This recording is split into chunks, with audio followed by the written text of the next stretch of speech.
Did you know that Batman and Superman once became a fusion? In this issue, Green Lantern is cranking the fattest 90s on the pair of heroes, but it's revealed Hal is possessed by the demon Nezza. Batman then uses the Philosopher's Stone to protect Superman for a couple seconds, but Superman got beat so bad they can't escape. So they decide to try and will the ring off Hal because his mind is not in control. This is when the ring fuses them to create the most broken hero. Other heroes fall under Nezza's control, but it doesn't really matter because the fusion wants all the smoke. With Bruce's strategic smarts, Superman's powers, and abilities of the Lantern Ring, the fusion basically one-shots everyone. However, there's a catch. The fusion requires the ring's batteries to maintain, so it's very short-lived. Thankfully, Supergirl saves them when they defuse. Comics are weird, and if you want to see more comic fusions, follow for more. Did you know that Spider-Man and Moon Knight once fused? It starts with a young Peter wanting to take a shortcut through the woods. When Aunt May reminds him what happened to Batman and his parents, they still go and the Goblin by night appears and kills both May and Ben just like Batman. During this, a spider totem bites Peter and shatters his mind into 4 beings while also giving him the spider powers. While I have Spider-Man's money and Batman's powers, this version of Peter has his powers and Batman's money, or Moon Knight's whatever. He does have the personality split of Moon Knight. Starting with the arachnide persona, this is the arachnid part, meaning it's just lighthearted Spider-Man. The second is the Knight, which is darker or more like Moon Knight. He straight up was going to kill the Goblin before he was stopped. The last two are CEO Peter and Science Peter, which are both pretty self-explanatory. There is a lot more to this Infinity War fusion story, like the Terrific 2 and the Defenders, because comics are weird, so make sure to subscribe for more. Spider-Man finally has his get back. This makes me slimier than the symbiote. It starts with Peter brooding, as he previously absorbed Norman Osborn's evil, and then he searches for a suit. We cut to Kraven II feeling like prey, which turns out to be true as the GOAT bully Maguire in the Black Air Forces is back. He injects Kraven II with what looks like fear toxin, and then starts harassing him, while laughing cause he built different. Peter chases Kraven II into a sewer so he can get jumped, just to save him, and prove he isn't like his father. He then throws him into a coffin with a gun and tells him to skip to the end like his father did, and then he buries him alive.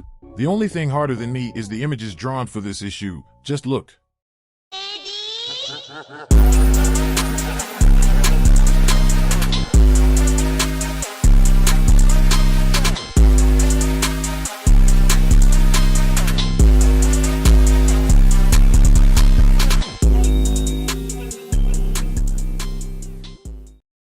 Thanos once made Hulk his pet. Let's just hope he didn't explore his Hulkacy. It starts with the Punisher looking back at Thanos' triumph over the heroes. We cut back to current-day Frank Castle, who is now Ghost Rider, and he is in the Hulk's chamber with Thanos. He tells Thanos about the horrible things Steve Rogers said as they fed him to Hulk, though it's implied and shown by the pile that many other heroes were also munched on. Later, Hulk goes to kill the Fallen One, but sees it's his old friend and asks for the Fallen One to kill him. The Fallen One then senses that Thanos is pulling up, which Thanos does pull up, but he pulls up with a sword penetrating them from the back. Thankfully, this Thanos dies as a past version of Thanos sees this one begging for his life and thinks it's weak. So he goes back to make sure he won't become this future version of himself. If you want to see more videos about comic characters being cannibals, which there's a lot of because comics are weird, make sure to subscribe for more. The time Hal saved Kyle from getting his cheeks clapped by Parallax. For those who don't know, Parallax is a version of Hal who can drop Superman. Hal immediately starts fighting Parallax not knowing who he is, and he even knocks him out. Kyle then explains that to Parallax, time is nothing, so that's why he can travel here, and that Hal is a glitch in the time stream that he wants to fix. Parallax then brings Hal to Coast City before it's destroyed, and he tries to sway Hal to go back to become him, showing all the people lost. Hal doesn't hear any of that and starts throwing hands. Parallax talks about losing Barry and Coast City, and Hal talks about how they try to stop tragedies in the moment, not fixing them after. This leads to a beam clash, which Kyle shoots to disrupt. Kyle then explains how they need to use their rings to fix all of their timelines, sending them back and erasing their memories. If you want to see more ridiculous feats, subscribe for more. Dr. Doom did the unthinkable to Thanos. This all takes place in Secret Wars issue 8. In this comic, Dr. Doom is at his strongest being the emperor of this doomed battle world, dropping heroes and villains like flies. Thanos decides to pull up on Doom and starts talking down to him. He says Doom is a fake, stacks no paper, gets no women, and that he should bow to him. Doom then reaches into Thanos' chest and rips his spine and head from his body like it's Mortal Kombat, and gives us one of the hardest images in a comic ever. It's crazy to think this world was somewhat foreseen by Bast, the entity that gives the Black Panther its powers. Imagine seeing this in the upcoming Secret Wars film, because comics are weird, and if you want to see more of these insane feats, subscribe for more. Did you know about these two crazy Batman moments? The first one takes place during Green Lantern 17. Batman is out crime fighting and striking fear into everyone. However, this fear causes a Yellow Lantern ring to appear. The ring then attaches to Batman for a brief moment before being overcome by Batman's willpower and flying off. The second time it happened was in issue 4 and 5 of Forever Evil. Batman is showing Catwoman his various equipment to take on the evil counterparts of the Justice League.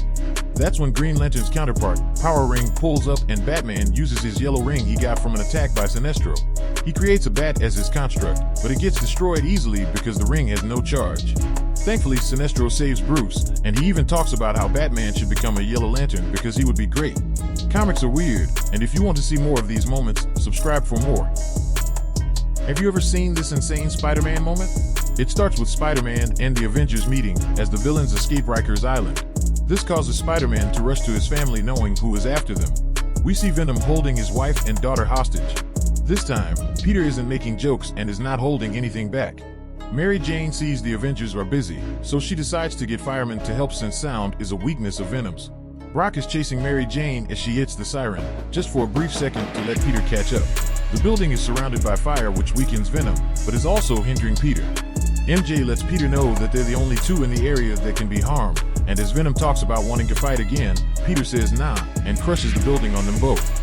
Peter of course had a plan to get himself out, and kill Brock in the process. This comes from Renew Your Vows 1, and subscribe to see more weird comic moments. Show you just how powerful I really am. I'm ready now.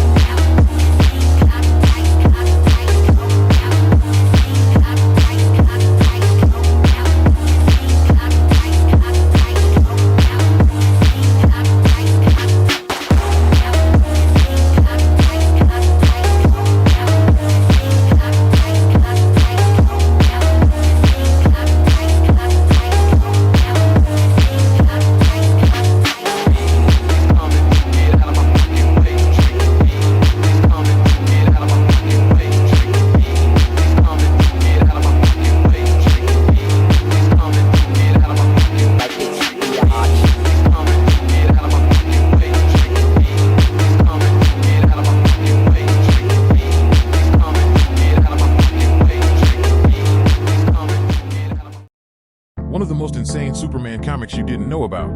This story comes from Superman's pal Jimmy Olsen 117. It starts with Jimmy going to check on an unknown structure. While there he gets lost inside, and when he exits out of it he gets arrested as a slave for not wearing a cape. I'm being for real.